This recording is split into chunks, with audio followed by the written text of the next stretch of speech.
Hey, I'm your host Keith Keller with For the Tech of It, and today I'm going to show you how to install the Linux operating system on your computer. Let's get to it.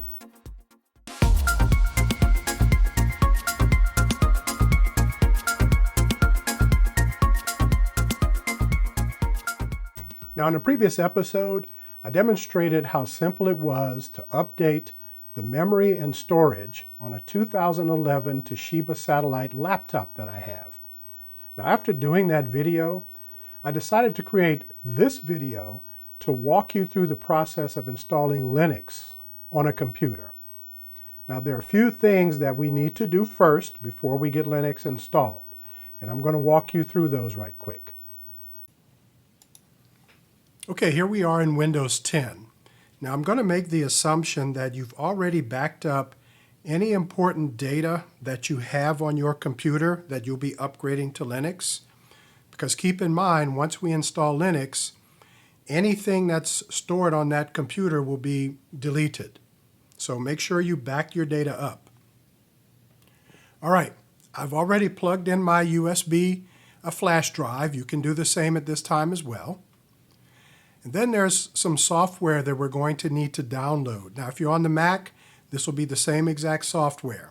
I'm going to go to the website, and what you want to look for is a software called Balena Etcher.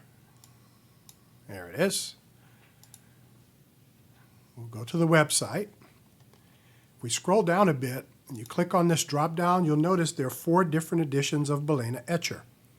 2 for Linux, 1 for the Mac, so if you're going to be upgrading a Mac or installing Linux on a Mac, you'll want to download this version.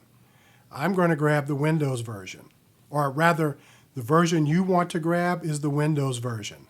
I've already downloaded it on this PC, so I'm not going to download it again. So go ahead and download Balena Etcher, and once you're done, you can pause the video now, download it. Once you're done, you can come back to the video.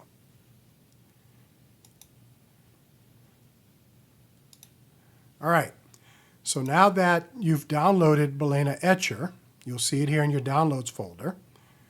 There's one more thing we need to download, the actual Linux distribution that you want to install. So if you go to my website at forthetechofit.net and you go to the favorites link, you'll see an option here called Linux Options.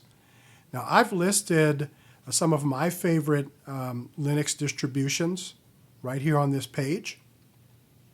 And you can feel free to choose from these, or you can download whatever other Linux distribution that you want. And you can find those distributions on the DistroWatch website, here's the link right here on my page. But for the sake of this video, I'm going to download and install Solus today.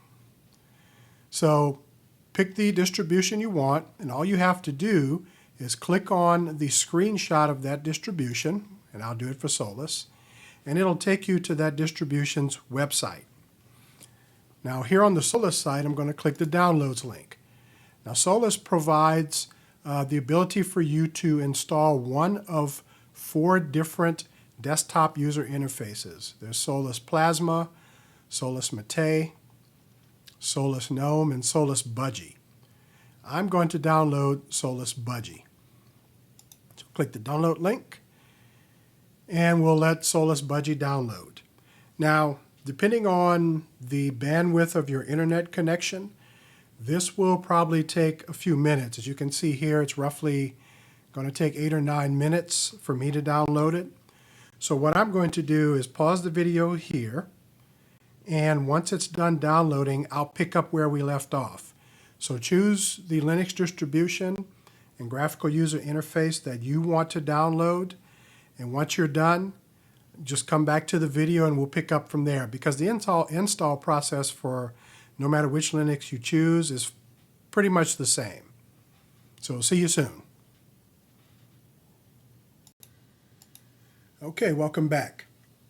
So now that Linux has been downloaded, in this case it's the Solus 4.3 Budgie edition, we want to set up Solus, or whatever Linux that you've chosen to install, onto our USB flash drive.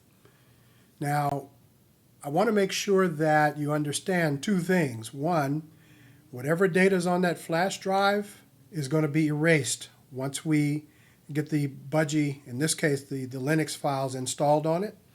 And number two, you want to make sure that your USB flash drive has at least 8 gigabytes of memory, of space available on it.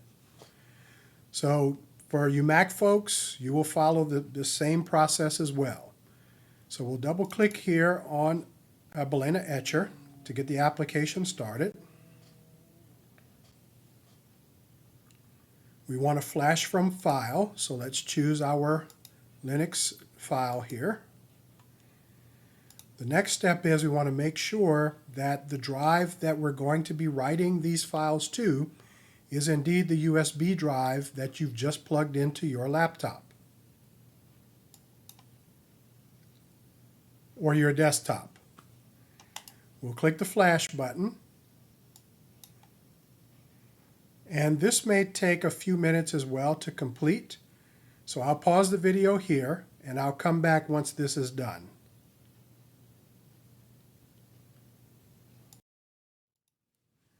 Okay, now that Balena Etcher is done, I've closed out of the program. The next thing I want to do, in fact, I'm going to go ahead and shut down my computer here and remove my USB flash drive. I want to take a few moments to talk to you a little bit about a few steps we want to take prior to installing Linux on the computer that you're going to be installing it on. So before we get started by jumping in and just installing Linux, there are a few things I want to cover with you right quick. So first off, I want to ask and answer the question of what is a BIOS? And this is important to understand, folks. Now, the word BIOS stands for Basic Input-Output System. It is a small piece of software that's embedded in a chip on your computer's motherboard. The BIOS has been around in use in computers all over the world for several decades. Now, the BIOS essentially has 4 main functions. One of the functions is hardware identification, where the BIOS essentially instructs the computer on how to perform basic tasks, how to boot up, how to interact with the keyboard and other hardware devices that are a part of that system. As you can see here, those include the CPU, memory, storage, and other related hardware. Then there's the power on self-test, or POST. And that's the initial set of diagnostic tests that the BIOS performs right after the computer is powered on. So for example, it'll check to see if you have a bad memory chip or something.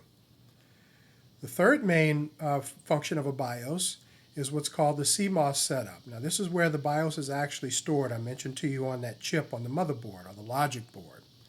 It's a small configuration program and it allows you to make configuration and hardware settings changes on your system. So for example, you can set the system date and time here.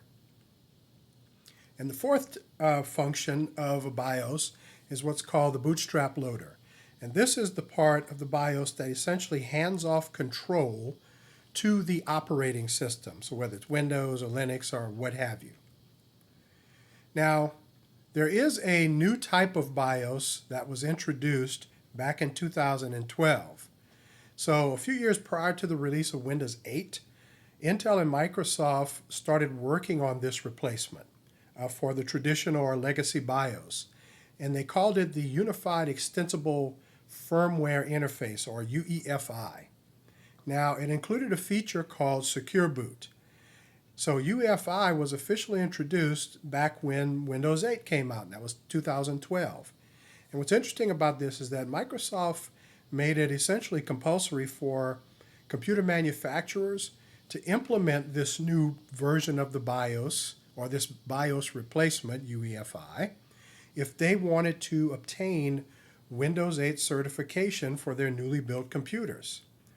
Now, the purpose of UEFI is to prevent any type of malware or rootkits from starting before Windows boots up. Now, there are some pros and cons to everything. So Microsoft is really the one and only company who has authority over the UEFI cryptographic keys. They maintain that central database. And honestly, to have one company who has that type of authority over millions of computers across the globe is never really a good thing.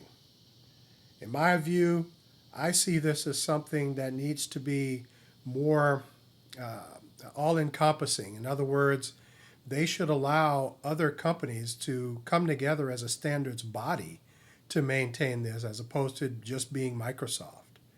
So what this amounts to is essentially that Microsoft could have complete control over your machine if they wanted to. They could, not saying that they would, but they do have the ability to prevent any other type of operating system from booting up on those computers.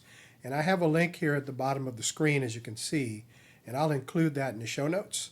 And you can read a little bit more about this whole issue between, UEFI and traditional BIOS and the whole secure boot process. Now, marching forward, there is some good news to this.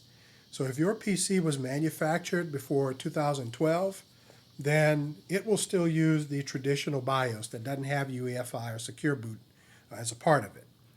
Now, nowadays, computer manufacturers and UEFI BIOS companies include a feature that allows you and I to disable secure boot if we need to do so.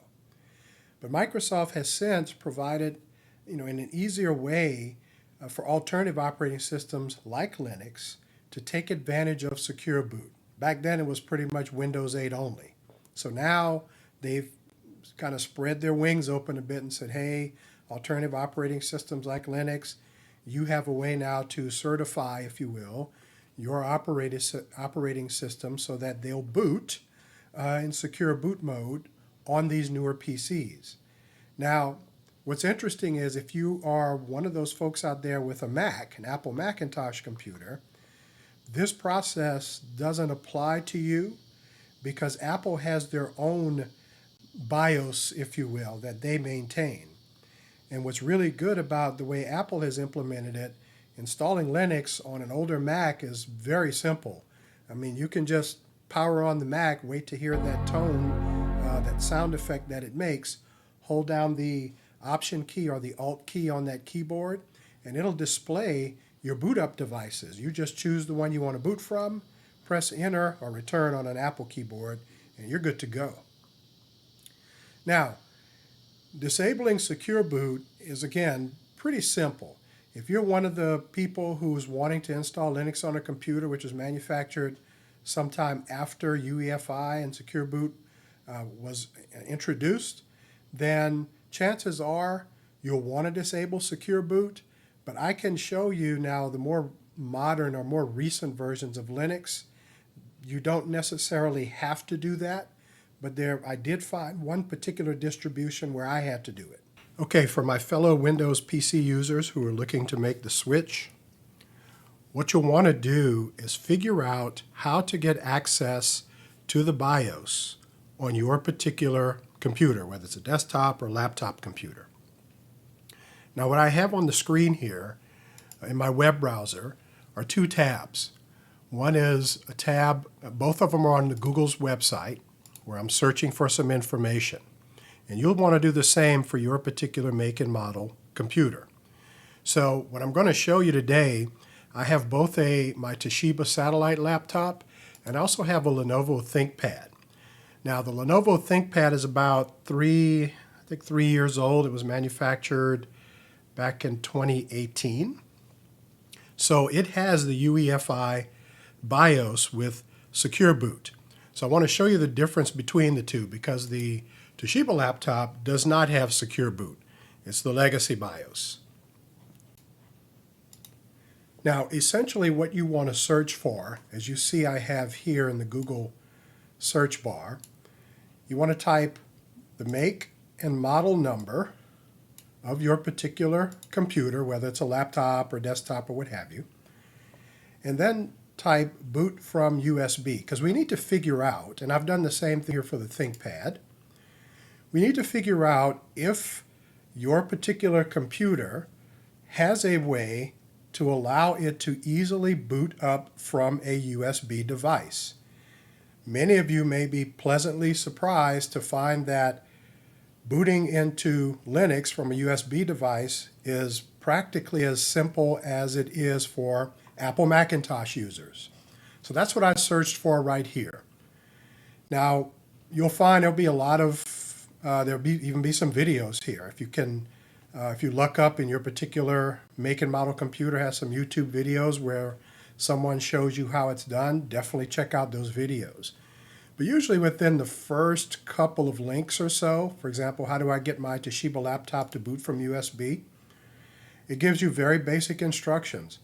Hold the F12 key while booting up to get to the boot menu and select your USB, and it should boot just fine. So you can start there.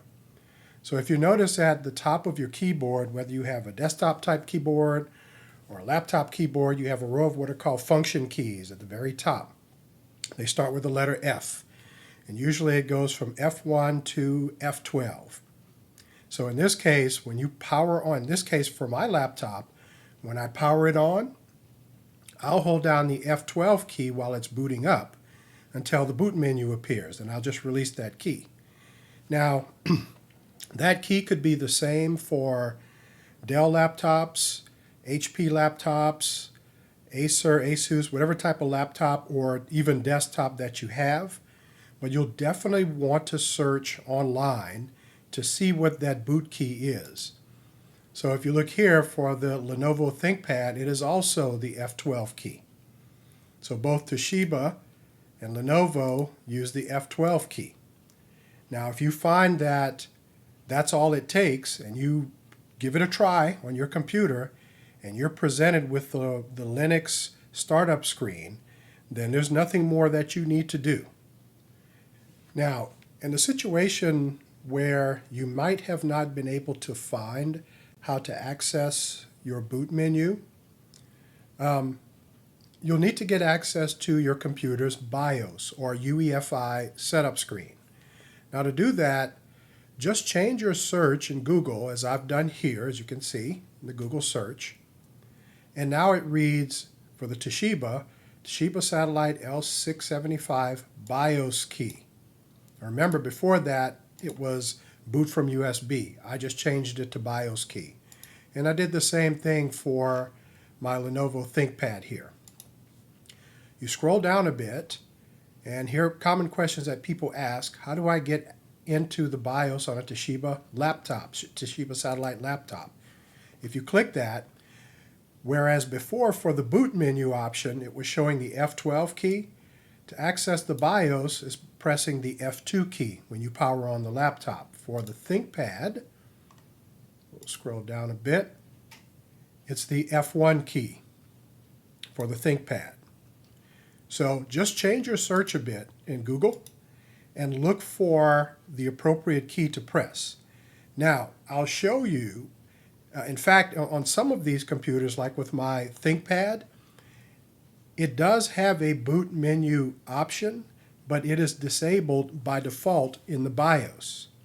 So I'll show you how I enabled that boot menu option on my ThinkPad within the UEFI BIOS settings. Okay, so as you see here, this is my Lenovo ThinkPad. It has the UEFI BIOS with Secure Boot enabled by default. Now I've already configured it to allow me to enter the boot menu by pressing F12, but I'll show you how I did that. Now I've got on the laptop the USB drive where we use Balena Etcher to set up, in my case, Solus Linux. It's already plugged into the laptop. So what I'm going to do next is power the laptop on, and I'm going to go into the BIOS. So we're going to power up the laptop. And right when you see this message, you press the key that it told you to press. In my case, it was the Enter key. And notice it says here, F1 to enter BIOS setup utility. So we'll hurry up and do that because there's a timer here. And if we let the timer run out, it's going to automatically boot up into the operating system already installed. So I pressed F1, and now we're going to go into the BIOS. So this is the ThinkPad setup BIOS. Now here's what I did in order to enable, Let's see where I went here. Here we go. And all I'm using are the arrow keys on my keyboard, moving left and right to select the different tabs. Now I'll go hit the down arrow key. And first off, let me show you. I'll press enter here. Notice how the word boot is highlighted. I'll press enter. And it just shows the different, the boot priority, the order in which the computer or the BIOS is going to try to boot up the system. So let me hit escape. And here, where it says option key display, this is some help text to tell you what this is. So remember, when I booted up this machine, I pressed the enter key to get into the BIOS. That enables, with this enabled, allows me just to press the enter key to get into the BIOS. If I press enter here, hit the up arrow and choose disabled, to disable it, it turns that feature off. But I'll leave it enabled. Now by default, on this particular ThinkPad, notice where it says boot device list F12 option enabled. By default, this was disabled. So pressing the F12 key wouldn't have gotten me anywhere. So I came in here, enabled it, and at the bottom of the screen you have some basic instructions. If we press the F10 key right now, which is what I'm going to do, this will save these settings and restart the computer, thus enabling the F12 key option. So I'm going to do that. I'm going to press F10 on my keyboard, and now it's confirming whether or not it wants us to save the configuration, and I do. So you can go back and forth with your arrow keys, yes or no. Press enter. The machine will reboot, and this time, when we see the Lenovo message, I'll press the F12 key. We'll wait a moment. You heard the beep. Now it's entering the boot menu. So we'll wait a moment for it to get there. So here are the options you're presented with. The one we want is the USB drive that I've plugged in. Now it says PNY here because that's the brand of the USB drive that I purchased. Yours may be a different brand. Yours may even, I even have some old USB keys here that are just generic, and it'll show generic USB. So we'll highlight that again with the arrow keys on your keyboard. Press enter. And then the next option here, it's hard to read, but it says Solus 4.3. I didn't have to press anything. I could have pressed enter, but there's a little timer on it. And now what's going to happen, the system's going to start reading from the USB drive and booting into what's called a live version of Solus. So here we are inside of Solus Linux. To install it, it's very simple. There's an icon here on the desktop. And sorry that it's hard for you to read, but there's an icon here on the desktop which reads Install OS. Now before we do that, what's good about Linux is that it offers you this live environment where you can come in and start playing around with it. So I'm going to go ahead and connect it up to my Wi-Fi here. In just a moment, I'm going to blur this out so that you guys don't see my Wi-Fi information. But I am going to connect up to my Wi-Fi.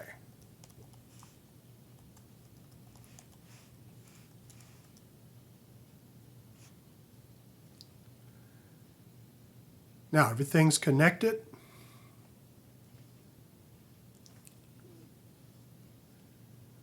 I'm going to go down here and open up my web browser.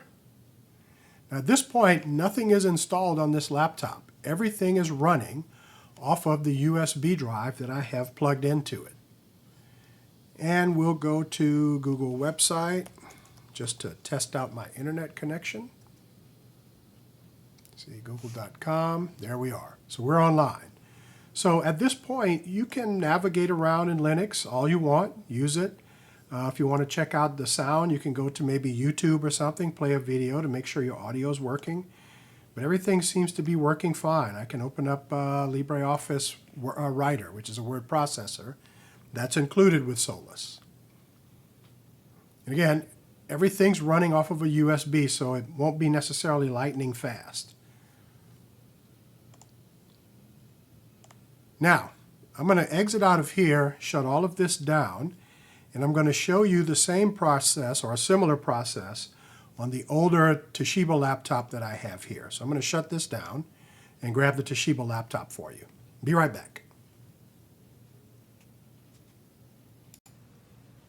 All right, folks, so this is the BIOS screen of my Toshiba Satellite L675 laptop. Now, this laptop, as I said, does not come with the UEFI BIOS. In fact, if you look at the copyright date up here, it's 2010 American Megatrends Incorporated. It's the company that wrote this BIOS. So this is a really old computer here. Now, it does have the option of pressing F12 to enter the boot menu, and I'll show you that in a moment. But there's a reason why I stopped on this particular screen. And again, I just use my arrow keys to navigate to it. Notice here, it shows you the boot order in which the laptop will attempt to look for a bootable operating system. By default, I have my hard drive, which is built into the laptop, set as the first boot device. Now, you have a couple of options. You can either A, when the laptop boots up, press F12, and I'll show you that in a moment, and choose the USB and boot from there, or you can change the boot order. And in order to do that, down here at the bottom of the screen, there's a command that says you can press the function key 5 or function key 6 to change these values. So if I were to go in, and let's say I want the USB to boot up first, I'll use my arrow key, go down to USB, and I'll press the F6 key to move it up into the boot order. If you press F5, it moves it down. See here? So I can put it at the top. And that way, when I restart the computer, I'll press F10 to save and exit, and the computer restarts. If there's a USB drive, a bootable USB drive, in the USB port of this laptop, it will automatically boot from that drive first. So that's an option that you certainly have. Now I'm going to change it back because I want to show you the F12 option. So I'm going to save this, which is F10. I'll press enter. Hey folks, how you doing? I'll push F12. And then notice, here are your options. I'm going to choose USB. Press enter again. Hey folks. And here we go. The Solus installer is kicking off. Now actually it's not the installer, it's booting into what's called live mode, just like we saw on the Lenovo ThinkPad.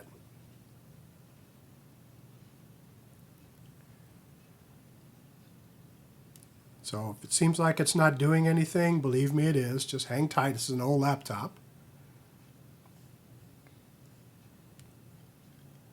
And we'll get there. Here's my mouse. And here's the user interface, just as we saw on the ThinkPad. Now what I'll do, I'll show you the process of getting Solus installed on this laptop. All right, so let's get down to it. In order to get Solus installed, and depending on which Linux distribution you've chosen, you'll see a similar icon on the desktop, which will read install Linux Mint, install Ubuntu, install the OS, install whatever it is that whichever Linux distribution you've chosen. So I've chosen Solus, so I'm going to click on this link to get it installed. And it takes a moment for the installer to pop up. Here it is. And this is where you'll choose your language. We'll choose English. Next. This next screen is asking do you want Solus to try to find your location automatically? Now this option here allows Solus to figure out what part of the world you're in what time zone. So you can either click here to enable this or leave it off. But if you leave it off, you'll have to manually choose for yourself. In fact, I'll leave it off. Click Next. It's confirming the keyboard layout here. And again, sorry the quality of the video. So I've chosen, by default it chooses English US. We'll click Next. And this is a map of the world. And you'll choose your time zone. I'm in the central time zone, so I'll click there. You reach Chicago here. Click Next. And this next screen allows you to determine how do you want to install the Linux operating system. For me, I want to erase everything that's on my drive, my hard drive or my SSD, and replace it with Solus. This next screen allows you to determine whether or not you want Solus to encrypt your drive or not. I'm going to leave that disabled. I'll click Next. And now it's asking me what name should this computer use on your network. Well, this is a Toshiba satellite, so in all lowercase, I'm just going to type Toshiba. And there's a checkbox here that says install a bootloader, which we do want to do that. And it allows you to specify which drive you want to install it on. Make sure it's your internal hard drive or SSD, internal SSD. Click Next. Now it's asking for a username. I'll just call this username Toshiba, but it can be your name if you want to. In fact, I'll put my own. All lowercase. Now your real name, you can put your first and last name here if you want. Password, I'll just put test 1, 2, 3. Test 1, 2, 3.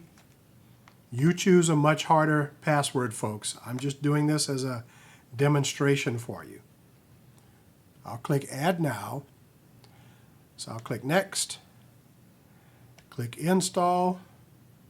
It's just confirming that you want to proceed. I'll press OK. And the install process will begin. Now, depending on the amount of memory and the speed of your drive and the speed of your computer, the amount of time that this takes could vary. So once this is done, I'll click the restart button. I'll unplug the USB drive that I have plugged in here, and we'll let the laptop boot normally into Solus. Now remember, this Toshiba does not have the UEFI BIOS. It has the old legacy BIOS. But the boot up process would be the same between the Toshiba, which does have the UEFI BIOS with Secure Boot enabled, and this one here. There would be no difference other than the Lenovo would be a lot faster. The Lenovo ThinkPad has the UEFI BIOS. All right, so we're ready to restart. I'll click the restart button. We'll wait a moment. Now I'll unplug the USB drive. Took it out. Won't touch the keyboard or anything. Sorry, I hit the camera there. This is just a menu. You can either press enter here or just wait for the 5-second timer, and it'll automatically go into Solus. And that's what's happening now. And here we are, ready to log into Solus. Okay, so let's summarize a few things. Number one, I've shown you how to, using my website, download the Linux distribution of your choice. Number two, download the Balena Etcher program and use it to set up that particular Linux distribution onto your USB device. Third, I've shown you how to go into the BIOS and check to see if your system has a boot menu option, secure boot, UEFI, or is it a legacy BIOS? And then next, I showed you how to set that BIOS up such that your laptop or your desktop will boot from that USB drive. Then after that, installing Linux, applying the updates, and you're good to go.